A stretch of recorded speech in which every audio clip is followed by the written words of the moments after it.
अस्सलाम वालेकुम बच्चा लोग, कैसे हैं आप लोग। उम्मीद करता हूँ बखैर आफियत होंगे, अपनी जिंदगी में कुछ अच्छा बड़ा बेहतर प्रोडक्टिव और पॉजिटिव कर रहे होंगे। आज हमने जो बात करनी है वो एक मिस्टर की बात करनी है। अरे मिस्टर, कौन सा मिस्टर? थर्मिस्टर। तो भैया किस मिस्टर को डिस्कस करेंगे? थर्मिस्टर को डिस्कस करेंगे। थर्मिस्टर क्या है, थर्मिस्टर की प्रॉपर्टीज क्या है, थर्मिस्टर करता क्या है, फंक्शंस क्या हैं इसके, और ये मैन्युफैक्चर कैसे किया जाता है, बनाया कैसे जाता है, तमाम चीजों को डिस्कस करेंगे आज के लेक्चर में। तो चलिए जी आज के लेक्चर का बकायदा आगाज करते हैं। My name is Hasan Raza. तो बच्चा लोग, ये थर्मिस्टर क्या है? आप नाम से देख रहे हो, ये नाम दो लफ्जों से मिलकर बना है, एक थर्म और एक रजिस्टर। थर्म रजिस्टर यानी कि कौन सा रजिस्टर भाई? Thermal register. ये थर्मल रजिस्टर क्या होता है? एक ऐसा रजिस्टर जो हीट सेंसिटिव हो। सो थर्मिस्टर की डेफिनेशन भी है ये, a heat sensitive resistor. Definition बोल दूं डेफिनेशन? तैयार हो। डेफिनेशन सुनो। The heat sensitive resistor used as a temperature sensor and safety device is called as thermistor. मैंने डेफिनेशन बोल दी। इसी डेफिनेशन में एक और शॉर्ट क्वेश्चन भी हो गया। एक तो डेफिनेशन ऑफ थर्मिस्टर निकल गई और दूसरा इसकी एप्लीकेशंस भी हो गई। मैं फिर डेफिनेशन बोल रहा हूँ, फिर सुनो, मजा आया ना? फिर सुनो क्या डेफिनेशन बोली मैंने। आप heat sensitive resistor used as a temperature sensor and क्या दूसरा safety device is called as thermistor. तो भाई ये हीट सेंसिटिव है। अब जरा थोड़ी सी बात खुल के करते हैं। हीट सेंसिटिव से क्या मुराद है? हीट सेंसिटिव से मुराद ये है कि इसकी resistance with the change in temperature change करेगी। तो अब आप ये कह रहे होंगे कि सर ये कौन सी नई बात है, आपने पहले कलर कोड पढ़ाया, उसमें भी आपने यही कहा था टॉलरेंस, यानी कि टेम्परेचर के साथ साथ रेजिस्टेंस चेंज होती है। ये तो कॉमन सी बात है, लेकिन नहीं, ये जरा ज्यादा सेंसिटिव है, ज्यादा सेंसिटिव है। यानी कि थोड़ा सा टेम्परेचर चेंज करूंगा तो इनकी रेजिस्टेंस में ढेर सारा चेंज आएगा, इनकी रेजिस्टेंस में ज्यादा सारा चेंज आएगा। ये बहुत ज्यादा सेंसिटिव है। With a slight change in temperature their resistance changes a lot. तो क्या मैं ये कह सकता हूँ they have a very large thermal coefficient of resistance? तो याद रख लीजिएगा, ये एमसीक्यू भी बना करता है कि भाई थर्मिस्टर्स के लिए थर्मल कोएफिशिएंट की वैल्यू क्या होती है? दे have a very large thermal coefficient of resistance. इनके थर्मल कोएफिशिएंट ऑफ रेजिस्टेंस की वैल्यू बहुत लार्ज, बहुत हाई होती है, यानी इनका अल्फा बहुत बड़ा होता है। Alpha is greater, alpha is bigger, इनके अल्फा की वैल्यू वेरी लार्ज होती है। यानी कि बाद चेंज इन टेम्परेचर इनके रेजिस्टेंस में ढेर सारा चेंज आता है। तो ये तो बात बड़ी सिंपल सी है, आपने समझ भी ली। अब अगली बात करते हैं कि ये काम कैसे करते हैं और क्या काम करते हैं। तो बच्चा लोग, जो थर्मिस्टर्स है ना, ये हीट सेंसिटिव है, ये आपने बात समझ ली। काम कैसे करते हैं मैंने इनकी दो एप्लीकेशंस बताई हैं आपको। जल्दी से आप डेफिनेशंस को जरा देखो जो आपने भी लिखी, और एप्लीकेशंस बताओ। इसकी दो एप्लीकेशंस मैंने आपको डेफिनेशन में बताई है। एक एप्लीकेशन मैंने आपको ये बताई है, they are used as a thermal sensor या टेम्परेचर सेंसर। इन्हें टेम्परेचर सेंसर के तौर पे भी इस्तेमाल किया जाता है। यार ये टेम्परेचर सेंसर के तौर पे कैसे इस्तेमाल होते हैं? देखो यार, एक थर्मिस्टर मेरे पास है, मैं टेम्परेचर बढ़ाऊंगा, उसकी रेजिस्टेंस की वैल्यू चेंज होगी। चलो जरा करके देखते हैं। हमने कहा कि मेरे पास एक थर्मिस्टर है, अगर टेम्परेचर हो 50 डिग्री सेंटीग्रेड तो उसकी रेजिस्टेंस होती है 5 ओम्स। टेम्परेचर कर दिया जाए 60 डिग्री सेंटीग्रेड तो उसकी रेजिस्टेंस हो जाती है 6 ओम्स। टेम्परेचर अगर हो जाए 70 डिग्री सेंटीग्रेड तो उसकी रेजिस्टेंस हो जाती है 7 ओम्स। तो बताओ भाई, अगर तो उसकी रेजिस्टेंस है 9 ओम्स तो टेम्परेचर क्या होगा? तो आप कहोगे सर ये क्या मजाक है, ऑब्वियस ही बात है टेम्परेचर 90 होगा। तो देखो भाई, आपने रेजिस्टेंस को देखते हुए टेम्परेचर को सेंस कर लिया ना, टेम्परेचर को मेजर कर लिया, तो इस तरह से ये टेम्परेचर को रेजिस्टेंस की मदद से मेजर कर लेते हैं। So they are a temperature sensors. Temperature को मेजर करते हैं with the help of the change in resistance. हमें हर ग्राफ से हर वैल्यू के ऊपर रेजिस्टेंस का आइडिया हो जाता है। तो अगर हमारे पास रेजिस्टेंस आ जाए तो हम अगले टेम्परेचर की वैल्यू को जज कर सकते हैं। सो ये टेम्परेचर सेंसर के तौर पे भी इस्तेमाल होते हैं हमारे फ्रिजेस के अंदर, लैपटॉप्स के अंदर, कंप्यूटर्स के अंदर। जो टेम्परेचर सेंसिंग या टेम्परेचर मॉनिटरिंग डिवाइसेस है ना, वो यही होते हैं थर्मिस्टर्स। आपने अक्सर देखा होगा कि कुछ लैपटॉप्स में टेम्परेचर लिखा आ रहा होता है कि लैपटॉप ओवरहीट तो नहीं हो गया, मोबाइल ओवरहीट तो नहीं हो गया। कुछ अच्छे जो 10th 11th जनरेशन के लैपटॉप्स है ना, उनमें ये फंक्शन है, और कुछ पुराने लैपटॉप्स में भी ये फंक्शन है। सॉफ्टवेयर करना पड़ता है, तो आपको टेम्परेचर बता रहे होते हैं कि now the temperature of the laptop is rising. तो वो किसकी मदद से, इसमें मौजूद थर्मिस्टर्स की मदद से हो रहा होता है।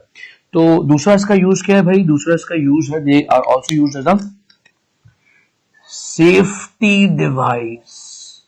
ये सेफ्टी डिवाइस के तौर पे भी इस्तेमाल होते हैं। तो सेफ्टी डिवाइस क्या है भाई, what is a safety device? Safety device चलिए समझाता हूं। देखिए, ये ऐसे कंपोनेंट्स हैं कि जब इनका टेम्परेचर बदलेगा तो इनकी रेजिस्टेंस बदलेगी। आप जनाब अब कोई गेमिंग कर रहे हैं मजे से लैपटॉप या मोबाइल पे, छुट्टी या सुबह रात आपने पबजी शब्जी या कोई फ्री फायर या कोई फोर्टनाइट किस्म की गेम लगा लिया, डोंट नो द गेम्स, और आप मजे से रात जो है वो गेमिंग शेमिंग कर रहे हैं। अब आपने गेमिंग की, मोबाइल की बैटरी डेड हो गई, आपने चार्जर ठोक दिया और फिर गेमिंग शुरू हो गई। साबित करना, मैं कभी ऐसी शर्म तो नहीं, पढ़ाई तो नहीं की ऐसे, हैं कि थक भी गए हो, अपने अंदर भी चार्जर ठोका और फिर पढ़ने बैठ गए। कभी ऐसे पढ़ाई तो नहीं की। गरीब मोबाइल के साथ जो है तुम चार्जर ठोक के भी गेम खेल लो, लेकिन चलो खैर खेल रहे हो, अब क्या कर सकते हैं। तो आहिस्ता आहिस्ता मोबाइल का टेम्परेचर बढ़ना शुरू हो गया, मोबाइल साहब गर्म हो रहे हैं, हो रहे हैं, हो रहे हैं, हो रहे हैं। अगर मोबाइल में कुछ सेफ्टी डिवाइस ना हो तो मोबाइल फट जाएगा, एक्सप्लोड कर जाएगा। इसी चीज से बचाने के लिए इसमें थर्मिस्टर्स लगाए जाते हैं। जब टेम्परेचर बढ़ रहा होता है ना, तो थर्मिस्टर की रेजिस्टेंस भी बढ़ रही होती है।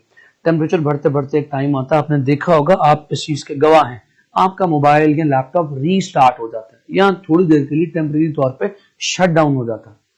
तो वो बिकॉज के उस टेम्परेचर से थर्मिस्टर की रेजिस्टेंस इतनी बढ़ गई है कि करंट जीरो हो गया।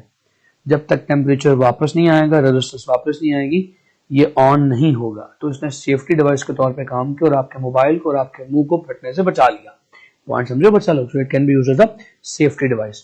तो अब ये दिखता कैसा है, तो देखना चाहते हो? चल भाई दिखा दे, शाबाश।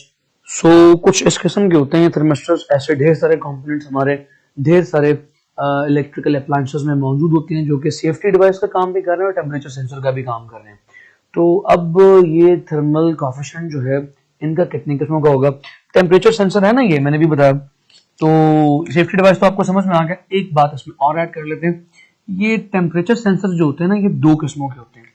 एक को कहा जाता है पीटीसी और एक को कहा जाता है एनटीसी। पीटीसी बोले तो positive thermal coefficient of resistance और एनटीसी बोले तो negative thermal coefficient of resistance. Positive thermal coefficient of resistance का मतलब क्या है कि इनकी resistance with the increase in temperature बढ़ेगी। टेम्परेचर बढ़ाते जाएंगे, इनकी रेजिस्टेंस में इजाफा आता जाएगा।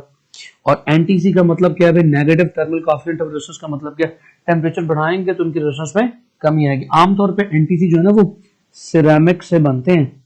अबे यार सिरेमिक से तुम परेशान हो जाओगे ना, सिरेमिक कहां से आ गया? इसका हवाला मैं बहुत दफा दे चुका हूँ। ये सेमीकंडक्टर से बनते हैं।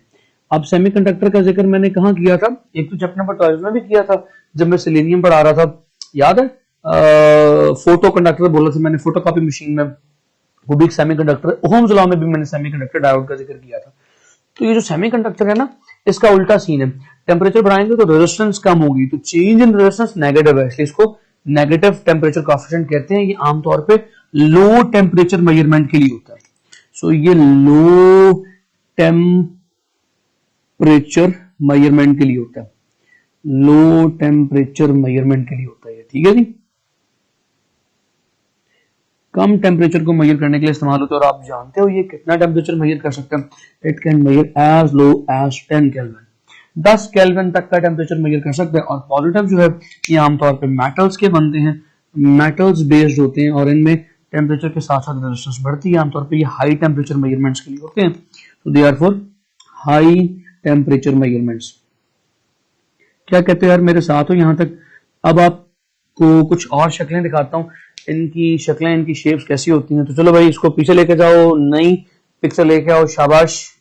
सो आप इनकी पिक्चर्स देख रहे हो, ये बीड मोतीनुमा होते हैं, प्रॉब लंबे से होते हैं और डेस्क की तरह के भी होते हैं, वॉशर की तरह के भी होते हैं और रॉड नुमा भी होते हैं। तो ये बड़ा मशहूर शॉर्ट क्वेश्चन है कि जी in what shapes the thermistors कम।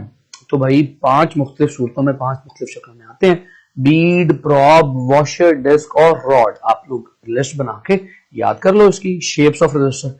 अब सवाल ये है कि इन्हें मैन्युफैक्चर कैसे किया जाता है, बनाया कैसे जाता है। मैं पूरी शीट आपके सामने रखता हूं और चलिए आप तमाम शीट्स के तमाम पार्ट्स को याद कर लीजिएगा। तो चलो भाई ले आओ ना यार, ले आओ ना यार, क्या करें, मानते क्यों नहीं, ले आओ भाई पिक्चर सामने। चलो भाई, सो ये जो इतनी बड़ी लिस्ट आपके सामने आ गई है, this is the list of manufacturing of thermistors. Thermistors को ऐसे मैन्युफैक्चर किया जाता है। मैं बच्चों को एग्जांपल दिया करता हूँ कि यार जैसे आप बेकिंग करते हो ना, बेकिंग जैसे की जाती है बिल्कुल वैसे थर्मिस्टर्स बनाए जाते हैं। बेकिंग कैसे की जाती है, कभी अम्मा से पूछना, अगर आप मेरी कोई फीमेल बेटी है तो आप भी बेकिंग करती होंगे, अगर बेकिंग नहीं भी करती तो आइडिया होगा बेकिंग में क्या किया जाता है। सबसे पहले मिक्सचर तैयार करते हैं, एग्रीगेट तैयार करते हैं।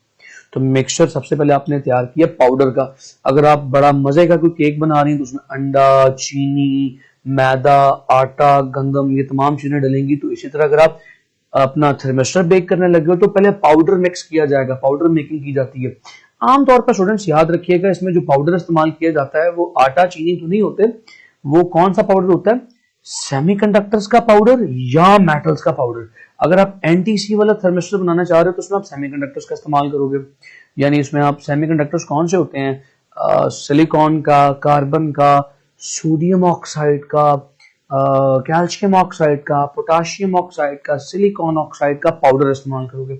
और अगर पॉजिटिव थर्मल कोएफिशिएंट है तो डिफरेंट मेटल्स के पाउडर्स को यूज किया जाता है। फिर उसके बाद आप बेकिंग करने की बात क्या करते हो, उसको कोई शेप देते हो, प्रेस करते हो in the form of shape.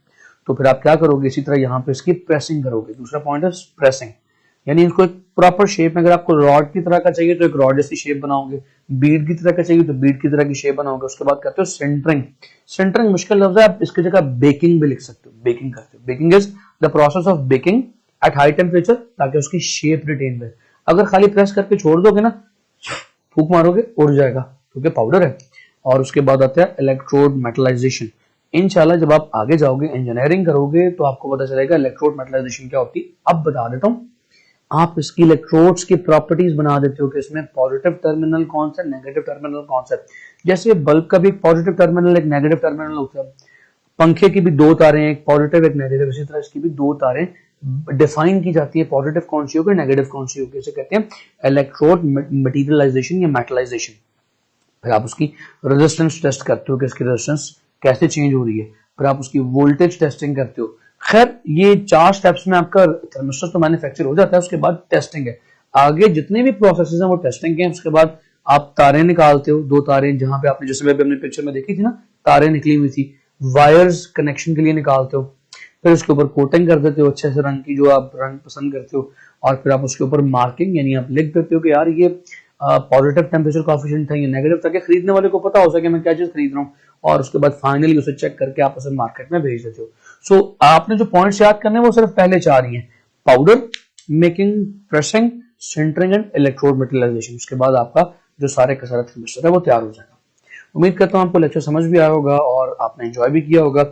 मिलते हैं अगले लेक्चर में, तब तक अपने ढेर सारा ख्याल रखें। See you in the next lecture. Goodbye and अल्लाह हाफिज।